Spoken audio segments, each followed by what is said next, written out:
Hello दोस्तों, स्वागत है आपका मेरे यूट्यूब चैनल परीक्षा प्लान में। तो कैसे हैं आप लोग? आई होप अच्छे होंगे। तो जैसा कि आप लोगों को पता है कि रीट मेंस के लिए मैं प्रैक्टिस करवा रही हूं और ये प्रैक्टिस का 21वां वीडियो है। और आज संडे है तो प्रत्येक संडे को मैं अधिक प्रश्न लेकर आती हूं। तो आज मैं 50 क्वेश्चन लेकर आई हूं।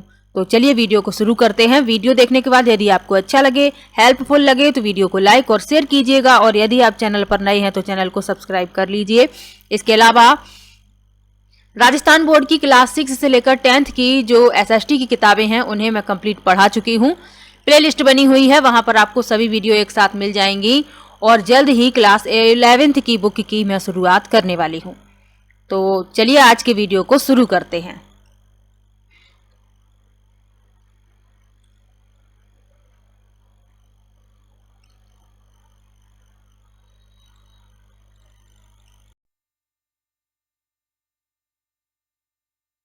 सभी प्रश्न महत्वपूर्ण हैं, तो कृपया वीडियो में अंत तक बने रहिए और आपके कितने प्रश्न सही हुए ये आप कमेंट में जरूर बताया कीजिए। तो चलिए वीडियो को शुरू करते हैं। पहला प्रश्न दिया गया है, संत जाम्भोजी का जन्म कहाँ हुआ था? पहला विकल्प है पीपासर, दूसरा विकल्प है जैतारण, तीसरा विकल्प है नागपुर और चौथा विकल्प है गागरौन। तो संत जाम्भोजी को गुरु जम्भेसर के नाम से भी जाना जाता है। इनका जन्म पीपासर में हुआ था। तो पहला विकल्प इस प्रश्न का उत्तर हो जाएगा। और विश्नोई संप्रदाय की स्थापना भी संत जाम्भोजी ने की है। तो ये भी साथ में याद रखिएगा, ये प्रश्न भी पूछ लिया जाता है। पहला विकल्प इस प्रश्न का उत्तर हो जाएगा। चलिए आगे बढ़ते हैं।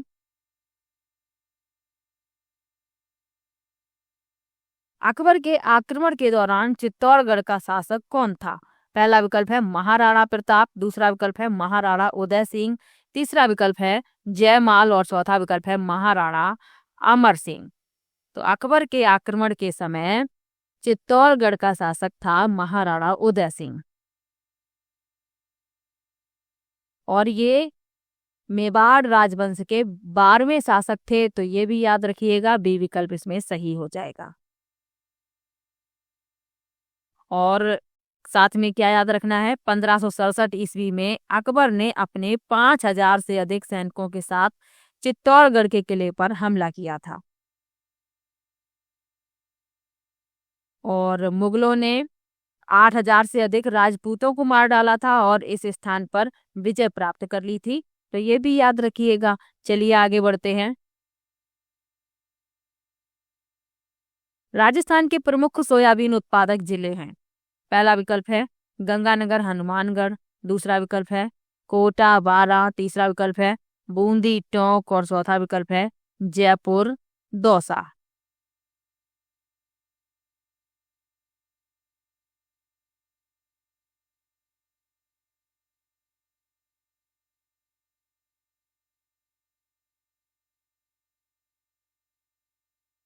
तो राजस्थान के प्रमुख सोयाबीन उत्पादक जिले हैं कोटा और बारां। बी विकल्प इसमें सही हो जाएगा। चलिए आगे बढ़ते हैं।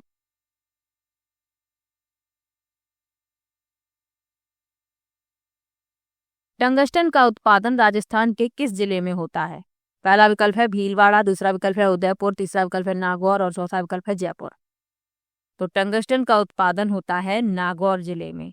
सी विकल्प इसमें सही हो जाएगा। राजस्थान को खनिजों का अजायब घर कहा जाता है। तो ये भी याद रखिएगा। और राजस्थान भारत में टंगस्टन का प्रमुख उत्पादक है।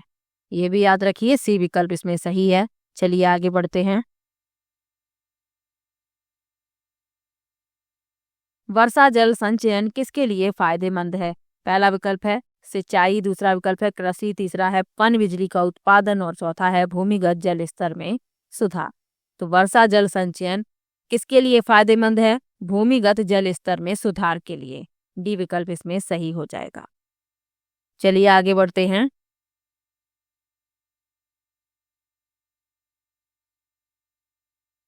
1857 के विद्रोह के दौरान कोटा का शासक कौन था? पहला विकल्प है महाराव राम सिंह प्रथम, दूसरा विकल्प है महाराव राम सिंह द्वितीय, तीसरा विकल्प है महाराव माधव सिंह प्रथम और चौथा है महाराव उम्मेद सिंह प्रथम। तो 1857 के विद्रोह के दौरान कोटा के शासक थे महाराव राम सिंह द्वितीय। बी विकल्प इसमें सही हो जाएगा।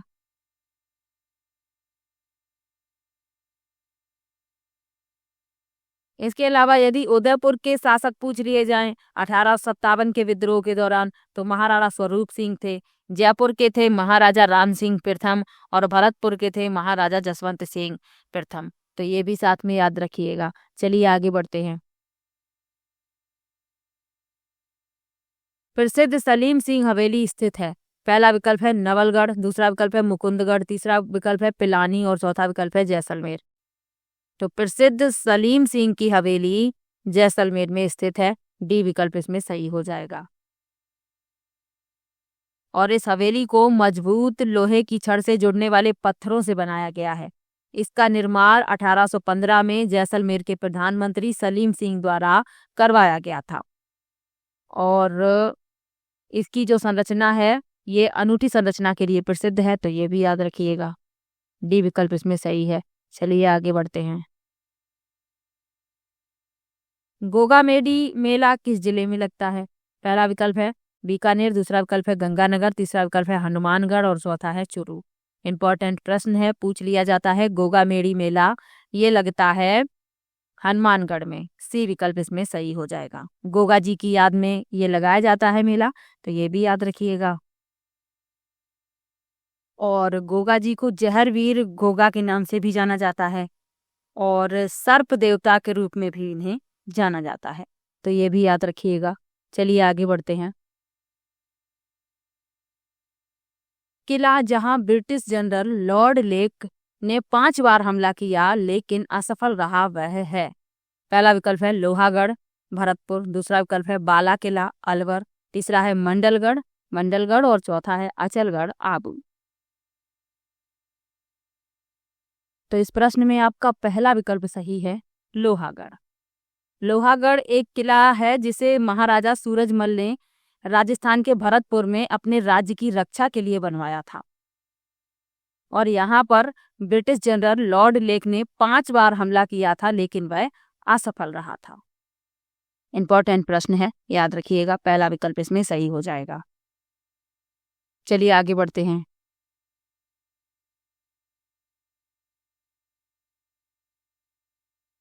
अगला प्रश्न दिया गया है मेवाड़ प्रजामंडल के प्रथम अध्यक्ष थे। पहला विकल्प है माणिकलाल वर्मा, दूसरा विकल्प है बलवंत सिंह मेहता, तीसरा विकल्प है भूरेलाल बया और चौथा विकल्प है रमेश चंद्र व्यास। तो मेवाड़ प्रजामंडल की स्थापना किसने की थी? माणिकलाल वर्मा ने। और मेवाड़ प्रजामंडल के प्रथम अध्यक्ष थे बलवंत सिंह मेहता। बी विकल्प इसमें सही हो जाएगा। ये प्रश्न तो मैंने लिया भी है कई बार। और जो और विकल्प लिखे हुए हैं भूरेलाल बया ये मेवाड़ प्रजामंडल के उपाध्यक्ष थे और रमेश चंद्र व्यास चौथी लोकसभा सदस्य थे, चौथी लोकसभा के भीलवाड़ा से। तो ये भी याद रखिएगा। चलिए आगे बढ़ते हैं, अगले प्रश्न पर चलते हैं। अगला प्रश्न दिया गया है महाराणा प्रताप की मृत्यु कितने वर्ष की आयु में हुई थी? पहला विकल्प है 67 वर्ष, दूसरा है 54 वर्ष, तीसरा है 57 वर्ष और चौथा है 49 वर्ष।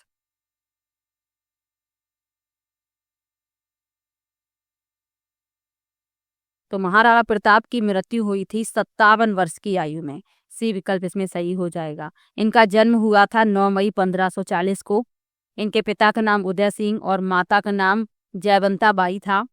और 1572 ईस्वी में ये मेवाड़ के राजा बने थे और 57 वर्ष की आयु में इनका निधन हो गया था। सी विकल्प इसमें सही हो जाएगा। चलिए आगे बढ़ते हैं, अगले प्रश्न पर चलते हैं। राजस्थान में नगर निगम के प्रमुख को क्या कहा जाता है? पहला विकल्प है राष्ट्रपति, दूसरा विकल्प है महापौर, तीसरा विकल्प है अध्यक्ष और चौथा विकल्प है नगर प्रधान। तो राजस्थान में नगर निगम के प्रमुख को महापौर कहा जाता है। दूसरा विकल्प इसमें सही हो जाएगा महापौर। चलिए आगे बढ़ते हैं, अगले प्रश्न पर चलते हैं।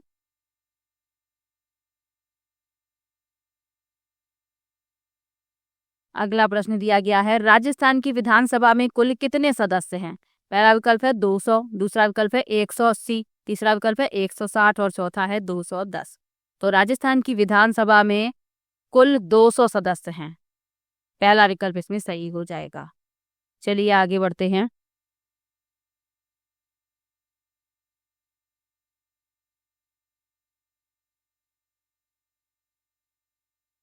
अगला प्रश्न दिया गया है, अरावली श्रृंखला के लिए निम्नलिखित में से कौन सा कथन सही है?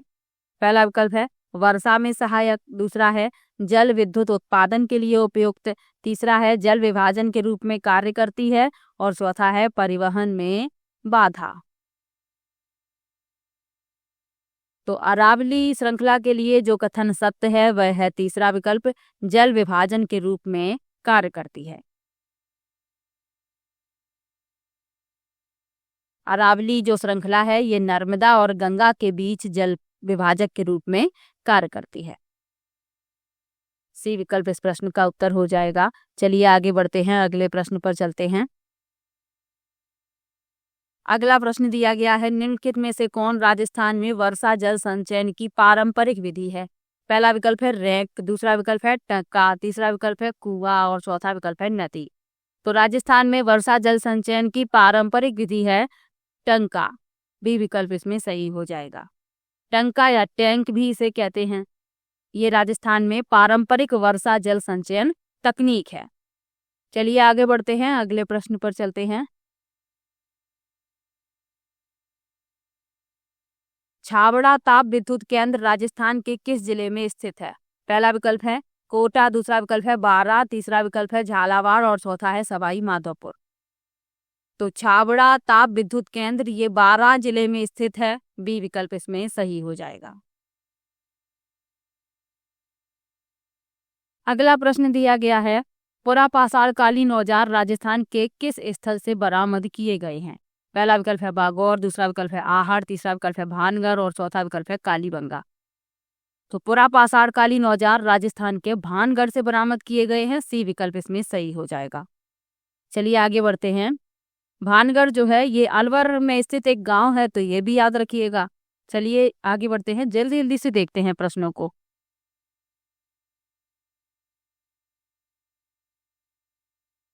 अगला प्रश्न दिया गया है, नई कोटा रियासत का प्रथम शासक कौन था? पहला विकल्प है माधो सिंह, दूसरा विकल्प है जगत सिंह, तीसरा विकल्प है शत्रुसाल और चौथा है दुर्जन सिंह। तो नई कोटा रियासत के प्रथम शासक थे माधो सिंह। पहला विकल्प इसमें सही हो जाएगा। ये बूंदी के रतन सिंह के पुत्र थे, तो ये भी याद रखिएगा, और कोटा रियासत के प्रथम शासक थे। चलिए आगे बढ़ते हैं। भाटी वंश को निम्नलिखित में से किसका वंशज माना जाता है? पहला विकल्प है भगवान शिव, दूसरा विकल्प है भगवान राम, तीसरा है भगवान कृष्ण और चौथा है भगवान बलराम।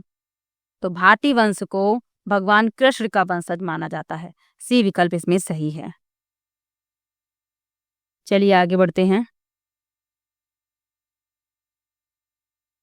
निम्नलिखित में से कौन सा मिलान सही नहीं है, यानी जो सुमेलित नहीं है वह हमें बताना है?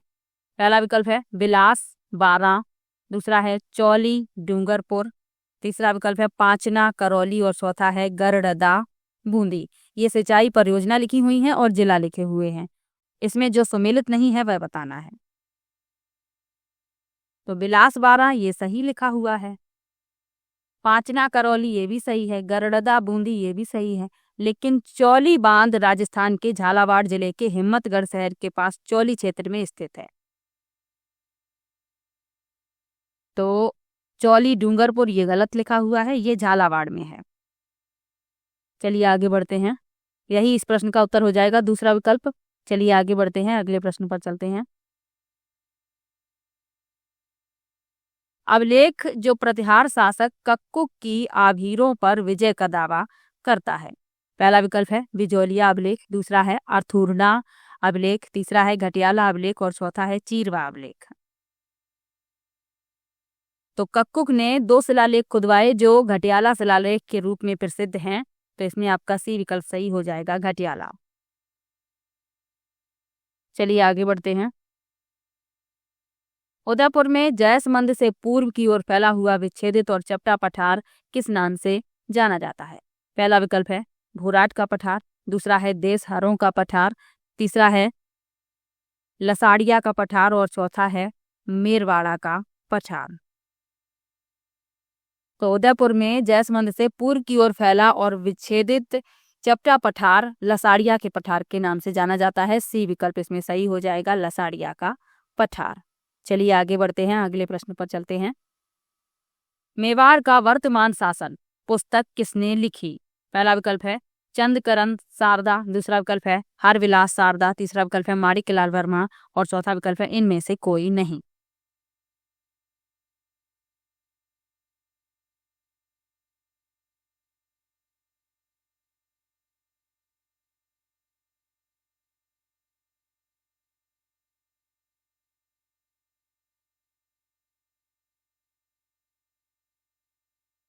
तो मेवाड़ का वर्तमान शासन ये पुस्तक लिखी है माणिक्यलाल वर्मा ने।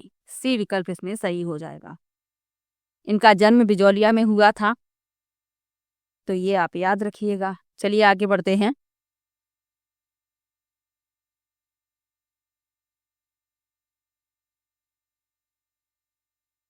अगला प्रश्न दिया गया है, निम्नलिखित में से कौन पंचायती राज व्यवस्था की नींव है? पहला विकल्प है जिला पंचायतें, दूसरा विकल्प है ग्राम सभा, तीसरा विकल्प है क्षेत्र पंचायतें और चौथा है मंडल परिषद। तो पंचायती राज व्यवस्था की नींव है ग्राम सभा। बी विकल्प इसमें सही हो जाएगा। चलिए आगे बढ़ते हैं, अगले प्रश्न पर चलते हैं। राजस्थान सेवा संघ ने अजमेर से राजनीतिक जागरूकता को फैलाने के लिए कौन सा साप्ताहिक पत्र प्रकाशित किया था? पहला विकल्प है राजस्थान केसरी, दूसरा विकल्प है त्याग भूमि, तीसरा है नवीन राजस्थान और चौथा है यंग राजस्थान। तो राजस्थान सेवा संघ ने अजमेर से राजनीतिक जागरूकता को फैलाने के लिए नवीन राजस्थान साप्ताहिक पत्र प्रकाशित किया था। सी विकल्प इसमें सही हो जाएगा। चलिए आगे बढ़ते हैं, अगले प्रश्न पर चलते हैं। राजस्थान में सर्वाधिक क्षेत्रीय विस्तार वाला भौतिक प्रदेश कौन सा है? पहला विकल्प है पूर्वी मैदान, दूसरा है मरुस्थली, तीसरा है अरावली और चौथा है हाड़ौती पठार। तो राजस्थान में सर्वाधिक क्षेत्रीय विस्तार वाला भौतिक प्रदेश है मरुस्थली। बी विकल्प इसमें सही हो जाएगा। चलिए आगे बढ़ते हैं, अगले प्रश्न पर चलते हैं। राजसमंद झील की पाल पर कौन सी देवी का मंदिर स्थित है? पहला विकल्प है घेवर माता, दूसरा है आशापुरा माता, तीसरा है करणी माता और चौथा है नीमच माता। तो राजसमंद झील की पाल पर घेवर माता का मंदिर स्थित है। पहला विकल्प इसमें सही हो जाएगा। चलिए आगे बढ़ते हैं, अगले प्रश्न पर चलते हैं। राजस्थान की पहली महिला मुख्यमंत्री कौन थी? पहला विकल्प है प्रभा राव, दूसरा है वसुंधरा राजे, तीसरा है मार्गरेट अल्वा और चौथा है इनमें से कोई नहीं। तो राजस्थान की पहली महिला मुख्यमंत्री थी वसुंधरा राजे। बी विकल्प इसमें सही हो जाएगा। चलिए आगे बढ़ते हैं। मत्स्य संघ के प्रधानमंत्री के रूप में किसे नियुक्त किया गया था? पहला विकल्प है मंगल सिंह, दूसरा विकल्प है शोभाराम, तीसरा है जुगल किशोर चतुर्वेदी और चौथा है चिरंजी लाल शर्मा। तो मत्स्य संघ के प्रधानमंत्री के रूप में शोभाराम को नियुक्त किया गया था। बी विकल्प इसमें सही हो जाएगा। मत्स्य संघ भारत का एक राज्य था जिसका गठन 4 तत्कालीन रियासतों अलवर, भरतपुर, धौलपुर और करौली के विलय के बाद हुआ था। चलिए आगे बढ़ते हैं, अगले प्रश्न पर चलते हैं। नवलखा झील किस जिले में स्थित है? पहला विकल्प है बूंदी, दूसरा विकल्प है झालावाड़, तीसरा विकल्प है सवाई माधोपुर और चौथा है टोंक। तो ये प्रश्न मैंने पहले भी लिए हैं, आप लोगों को पता होगा। यदि आप लगातार वीडियो देख रहे हैं तब तो आपको इनके प्रश्न देखते ही पता चल जा रहे होंगे, क्योंकि ये प्रश्न मैंने पहले करवाए हैं। कुछ प्रश्न मैंने पहले भी करवाए हैं और कुछ नए भी शामिल किए हैं। तो नवलखा झील बूंदी जिले में स्थित है। पहला विकल्प इसमें सही हो जाएगा। इसके अलावा बूंदी में कनक सागर, नवल सागर और जैत सागर झील भी हैं, तो ये भी याद रखिएगा। चलिए आगे बढ़ते हैं। प्रसिद्ध गजल गायक मेहंदी हसन का जन्म राजस्थान के किस जिले में हुआ था? पहला विकल्प है झुंझुनू, दूसरा विकल्प है चूरू, तीसरा विकल्प है बीकानेर और चौथा विकल्प है जोधपुर। तो प्रसिद्ध गजल गायक मेहंदी हसन का जन्म 18 जुलाई 1927 को झुंझुनू जिले के लूना नामक गांव में पारंपरिक संगीतकारों के परिवार में हुआ था। तो इसमें आपका पहला विकल्प सही हो जाएगा, झुंझुनू जिला पूछा गया है। चलिए आगे बढ़ते हैं। हेला ख्याल लोक संगीत राजस्थान के किस क्षेत्र से संबंधित है? पहला विकल्प है भीलवाड़ा अजमेर, दूसरा है सीकर झुंझुनू, तीसरा है जोधपुर बीकानेर और चौथा है दौसा सवाई माधोपुर।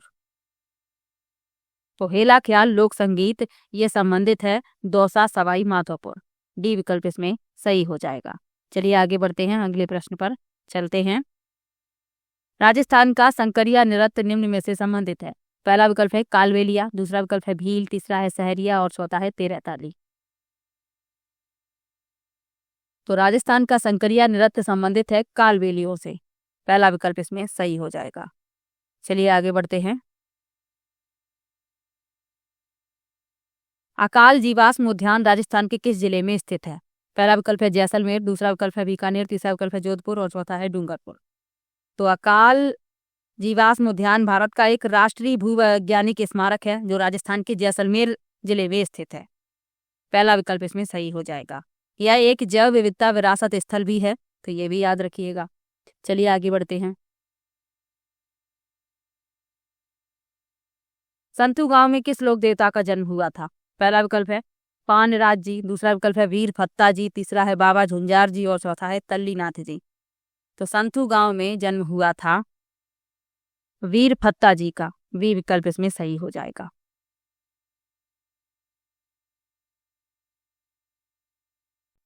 अगला प्रश्न दिया गया है, महाराजा सूरजमल किस राज्य के शासक थे? पहला विकल्प है बीकानेर, दूसरा विकल्प है अलवर, तीसरा विकल्प है टोंक और चौथा विकल्प है भरतपुर। तो महाराजा सूरजमल ये भरतपुर के शासक थे। डी विकल्प इसमें सही हो जाएगा। चलिए आगे बढ़ते हैं।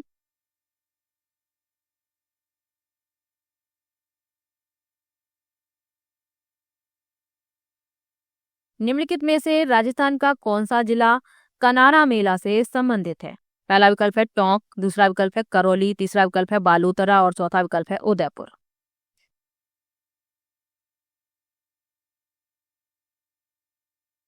तो कनाना मेला से संबंधित है बालोतरा। सी विकल्प इसमें सही हो जाएगा। चलिए आगे बढ़ते हैं। बतूल बेगम का संबंध राजस्थान की किस गायन परंपरा से है? पहला विकल्प है कव्वाली गायन, दूसरा है गंधर्व गायन, तीसरा है मांड गायन और चौथा है पड़ गायन। तो बतूल बेगम का संबंध है मांड गायन परंपरा से।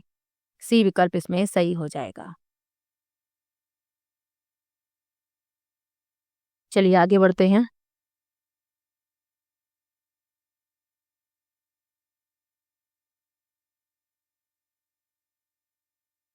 अगला प्रश्न दिया गया है, राजपूताना मध्य भारत सभा कब स्थापित की गई थी? पहला विकल्प है 1916 में, दूसरा है 1917 में, तीसरा है 1918 में और चौथा है 1919 में। तो राजपूताना मध्य भारत सभा 1918 में स्थापित की गई थी। सी विकल्प इसमें सही हो जाएगा।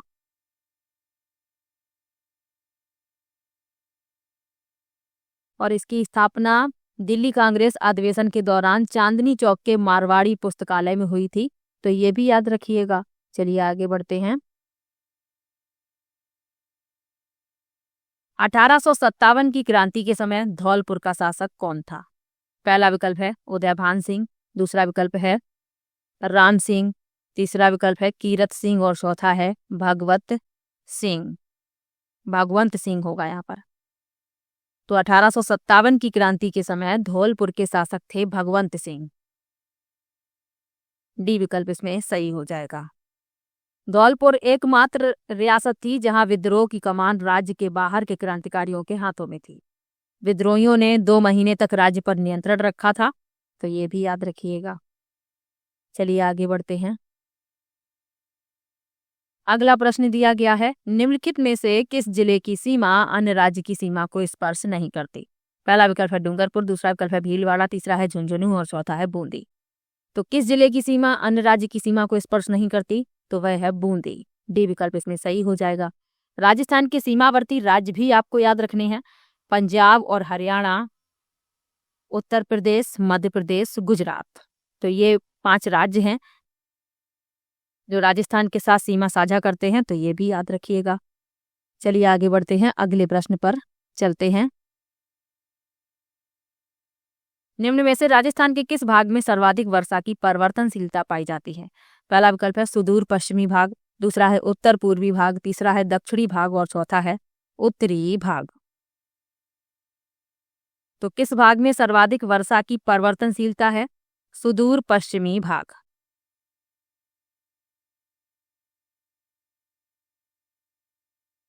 पहला विकल्प इसमें सही हो जाएगा।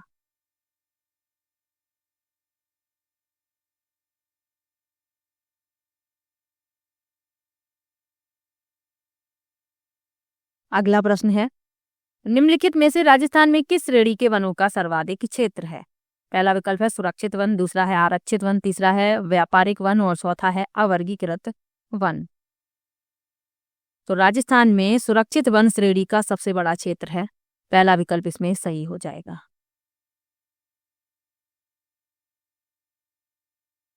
सबसे अधिक वन क्षेत्र वाला जिला कौन सा है? उदयपुर है। सबसे कम वन क्षेत्र वाला चूरू जिला है। तो ये भी साथ में याद रखिएगा, ये छोटे छोटे प्रश्न पूछ लिए जाते हैं। चलिए आगे बढ़ते हैं। निम्न में से कौन सा युग्म सही नहीं है? पहला है फेल्सफार अजमेर, दूसरा है रॉक फास्फेट टोंक, तीसरा है वॉल स्टोनाइट सिरोही और चौथा है टंगस्टन नागौर। तो फेल्सफार अजमेर तो सही लिखा है, वॉल स्टोनाइट सिरोही ये भी सही है, टंगस्टन नागौर ये भी सही है। एक तरफ खनिज लिखे हुए हैं और एक तरफ जिला लिखा हुआ है। रॉक फास्फेट उत्पादक जिला इसका टोंक नहीं है बल्कि उदयपुर है।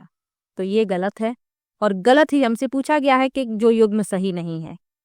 तो इसमें आपका दूसरा विकल्प इस प्रश्न का उत्तर हो जाएगा, रॉक फास्फेट। और रॉक फास्फेट के उत्पादन में राजस्थान का देश में प्रथम स्थान है, ये भी याद रखिएगा। चलिए आगे बढ़ते हैं। 2011 की जनगणना के अनुसार निम्नलिखित जिलों के समूह से सही जनसंख्या घनत्व का अवरोही क्रम कौन सा है?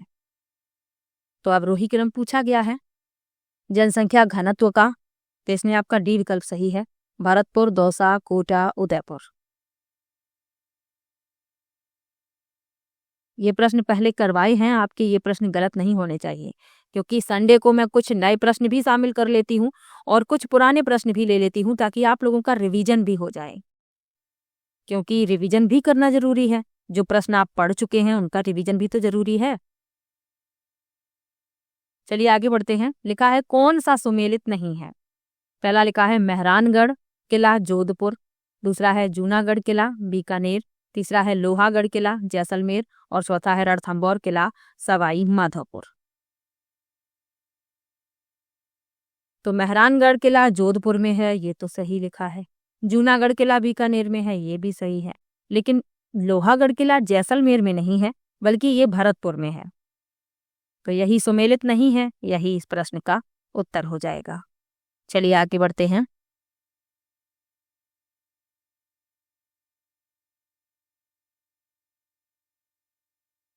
अगला प्रश्न दिया गया है, उस प्रतिहार शासक का नाम क्या था जिसने जालौर में अपनी राजधानी स्थापित की थी? पहला विकल्प है नागभट्ट प्रथम, दूसरा है वत्सराज, तीसरा विकल्प है महेंद्र पाल प्रथम और चौथा है मिहिर भोज। तो इसमें आपका पहला विकल्प सही है, नागभट्ट प्रथम। नागभट्ट प्रथम गुर्जर प्रतिहार वंश के संस्थापक थे और उन्होंने अपनी राजधानी जालौर में स्थापित की थी। पहला विकल्प इसमें सही हो जाएगा।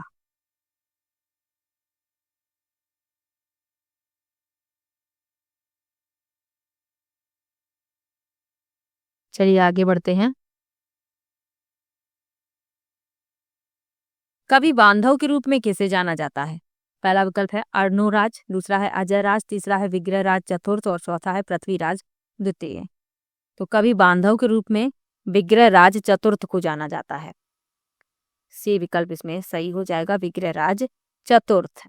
चलिए आगे बढ़ते हैं। निम्नलिखित में से कौन सा एक मंदिर गुर्जर प्रतिहार शैली का माना जाता है? पहला विकल्प है सोमेश्वर मंदिर, दूसरा है चौमुखा जैन मंदिर, तीसरा है जगत शिरोमणि मंदिर और चौथा है इनमें से कोई नहीं। तो गुर्जर प्रतिहार शैली का जो मंदिर है वह बताना है, तो वह है सोमेश्वर मंदिर। पहला विकल्प इसमें सही हो जाएगा। और ये कहाँ पर है? ये किराडू में है, तो ये भी याद रखिएगा। जगत शिरोमणि मंदिर ये आमेर में है और चौमुखा मंदिर अरावली पर्वत की घाटियों में स्थित है और ये रनकपुर में है। इतनी जानकारी जरूरी है। चलिए आगे बढ़ते हैं। आखिरी प्रश्न आज का। बहुत कम समय में मैंने आपके 50 प्रश्न करवा दिए हैं, ज़्यादा समय आपका बर्बाद नहीं किया है। निम्नलिखित में से कौन सा जसनाथी संप्रदाय का मुख्य केंद्र है? पहला है धौली दूब, दूसरा है कतरियासर, तीसरा है गोठ मांगलोद और चौथा है मुकाम। तो जसनाथी संप्रदाय के संस्थापक जसनाथ जी थे। जसनाथ जी का जन्म कतरियासर में हुआ था, तो मुख्य केंद्र जो है वह कतरियासर में ही है। बी विकल्प इसमें सही हो जाएगा। और इस संप्रदाय के लोग अग्नि नृत्य में पारंगत होते हैं, तो ये प्रश्न भी पूछ लिया जाता है, तो आपको याद रखना है। तो आज की वीडियो में मैंने कुल 50 प्रश्न लिए हैं।